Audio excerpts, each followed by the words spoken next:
All right, boys and girls, men and women of all ages, here it is. It's in there. It is in there. Alas. I'm going to go ahead and hit up part 3. I'm going to try to make this one as short as reasonable here. 20 minutes of me blabbering is about 19 and a half minutes too long. So, here it is. Bam.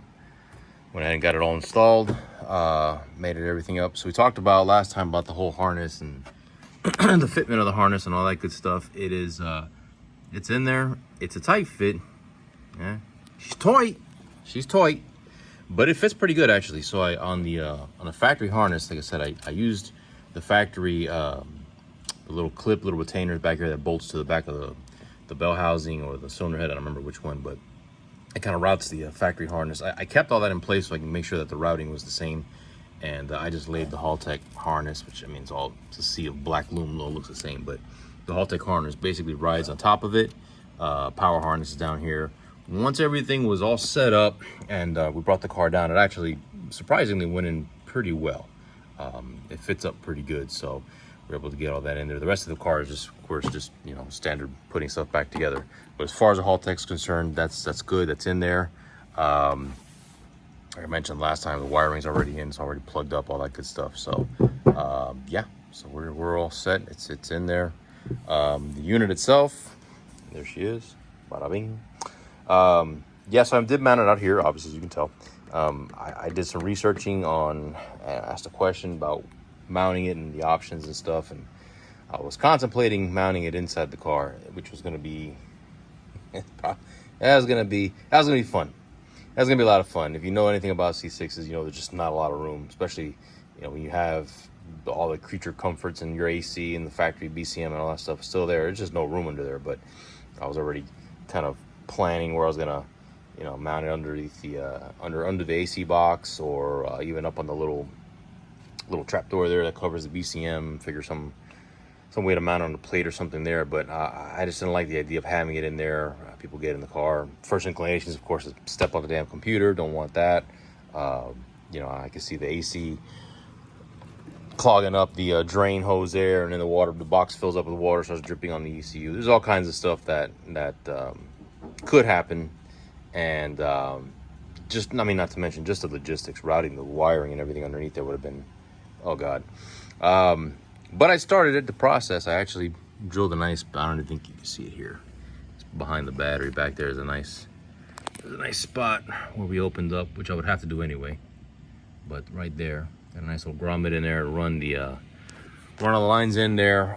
But after researching, I don't know how I missed it. Somehow, after reading instructions 3 or 4 times, I missed it. But they do talk specifically about mounting the unit, and you know, to quote it, it was something along the lines of, as long as, you know, it's away from extreme heat, extreme vibration, which is obvious.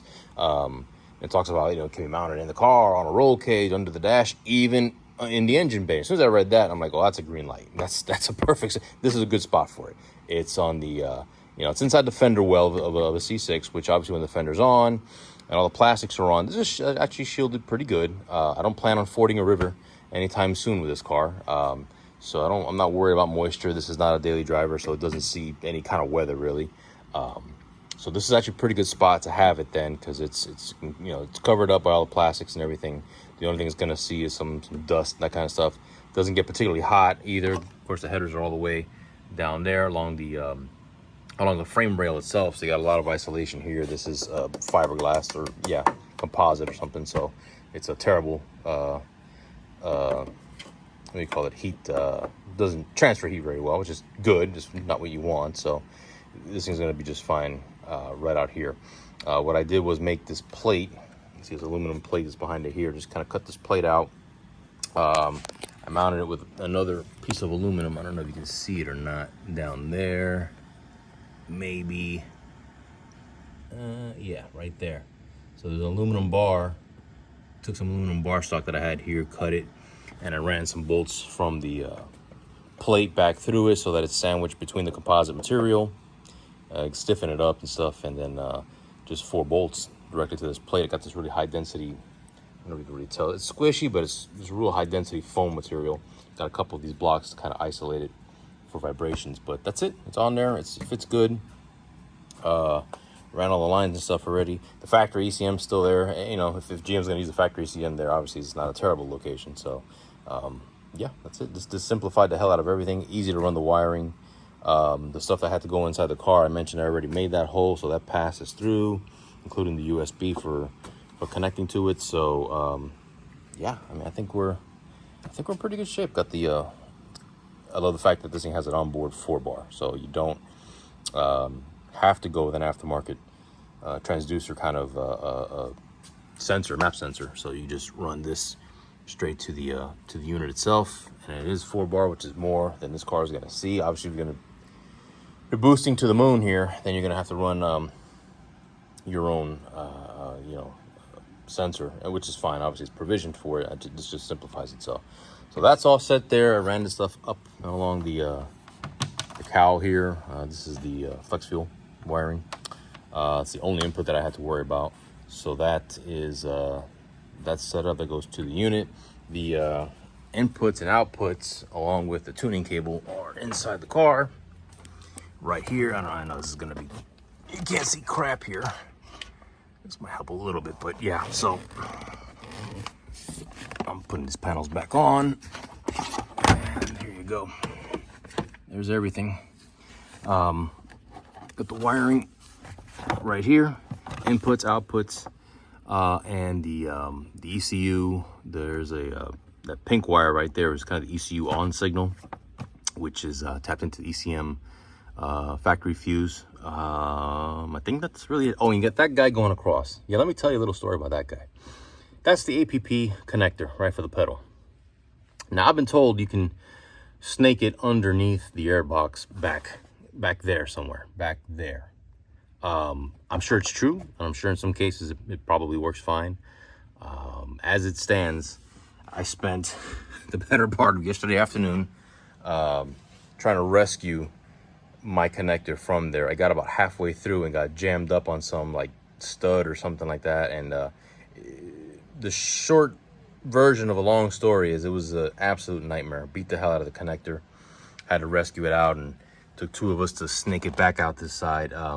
What I ended up doing was, and this is really aggravating because it took me all of what, 7-8 minutes to pull the console out of the way, right? Put a little trim that goes around the radio, pull that crap out, and then you've got, see that guy right there, this little bracket, this little thing is just like flimsy little tin metal. You unbolt that tin, the little leg here bends right up and out of the way. You just take your harness, wrap it underneath there on the opposite side, same thing, unbolt it, tuck the harness underneath it, and you end up right there at the pedal, and boom, you're done. So yeah, cost me probably an hour and a half, and possibly 1 connector. I don't know, I beat the hell out of the connector. It did still plug in, the pins were all straight once I kind of took a blade and fixed all the marred plastic. But I'm gonna be doing some testing to make sure it actually works, and I don't need to go and put another connector in it. But anyway, that's done. Interior is done. Wiring's ran, like I said. The unit's in place out here. It's a good spot for it. It gives you accessibility to the unit itself for the wiring and stuff. Even when the fender's on, you undo the little plastic cover that's right here, and you can still, you know, you got these connectors in the way right now, but you can still get up to it if you have to take a look at the connectors, make sure that they're in place. If there's, only thing I'm not going to be able to really do is you've got these status indicators. I won't be able to see those maybe with a mirror or something like that, but only reason I would really need to worry about those is if I'm in diagnosing a problem, in which case pulling the fender off, you know, it's the least of my worries. It is a C6 sponsored by Lego, so these things come off in 5 minutes. So yeah, that's it, man. She's in there. She's golden. We got the all the sensors hooked up. Everything is hooked up at this point. Just about ready to power up the ECM, go live on the car, and just make sure that everything works. Make sure all the sensors are reading correctly. All the you know, the actuators, everything that's supposed to work is in fact working. And after that, I think we're good to go. I think we're ready to start it. The only thing I'm waiting on right now, the VSS connector, right? So the vehicle speed sensor I mentioned on one of the other videos, it's too short on the vet. It's too short to reach the back, rather. I could have just cut it and extended it. Really, it would have been a lot easier. I decided to be a little little bougie and get an actual extension from Ballinger, which has taken like forever. God bless USPS. So that's the only thing stopping me from putting the exhaust and the closeout panel and all that stuff back on. Once that gets here, God willing, tomorrow, I'll go ahead and put the bottom of the car together. And with that connected, she's filled with fluids. She's ready to go, ready to crank it up, fire it up, and see how it goes, see how it behaves. So that's really the exciting part. I'm looking forward to that. And that's really all there is to it. So it's in, it's plugged in. It's good to go. Once I get it running, obviously I'll take a video, see kind of what the software process is like, and just how it all interacts, how it all ties together. And I'll make sure I detail that and document it and put it up for you guys if anyone else is obviously interested in doing a C6 with this particular kit. I mean, again, people have done Terminator X's, for years now, so it really is the same process regardless of what unit it is. If it's not an actual CAN compliant full-on standalone unit, then chances are this is what you're doing. So it's been documented before. Lots of people in the Facebook groups and the Holly groups that have done this, they can probably give you a lot more details. This is just kind of my personal crash course in it, but this is where we are. So next time you see a video from me, hopefully it'll be with this thing running and no fire engines in the background. So see you then.